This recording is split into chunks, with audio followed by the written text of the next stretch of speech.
سبحان اللہ والحمد للہ لا الہ الا اللہ۔ کسی کے اوپر حادثہ ہو گیا، کسی کا ایکسیڈنٹ ہو گیا، تو اب ایسا کوئی وظیفہ ہو یا ایسا کوئی نسخہ ہو جس کے ذریعے سے اس وقت جو بیماری ہے یا جس پریشانی میں وہ مبتلا ہے وہ حل ہو سکے، اس کے لیے اگر کوئی وظیفہ ہو تو بتا دیں۔ لوگوں کے ساتھ اس طرح کی پرابلم رہتی ہیں کہ مثال کے طور پر راستے میں جا رہے ہیں، اچانک گاڑی ٹکرا گئی، اب اس وقت کیا وظیفہ پڑھیں؟ اچانک بائک چلاتے چلاتے جا رہے ایک دم گر جاتے ہیں، اس وقت کیا وظیفہ پڑھیں؟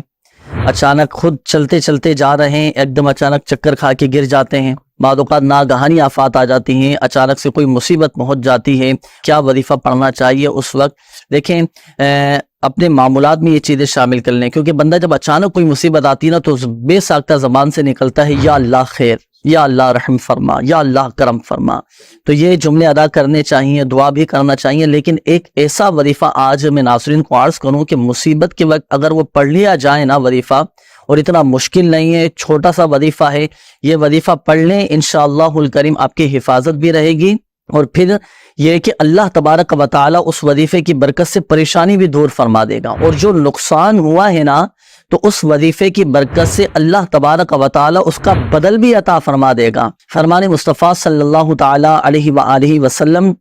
کہ جو مصیبت کے وقت انا للہ و انا الیہ راجعون یہ کہتا ہے تو اللہ تبارک و تعالی اس کی پریشانی دور فرما دیتا ہے، اور اس کے کام کا انجام اچھا فرما دیتا ہے، اور اسے ایسا بدل عطا فرماتا ہے کہ جس پر وہ شخص راضی ہو جاتا ہے۔ اللہ اکبر۔ تو یہ وظیفہ آپ اپنے معمولات میں شامل کر لیں۔ اچھا ہمارے یہاں تو یہ مشہور ہے نا کہ جب کسی کا انتقال ہو یا کسی کے انتقال کی ہم خبر سنیں تو اسی وقت انا للہ و انا الیہ راجعون پڑھا جائے،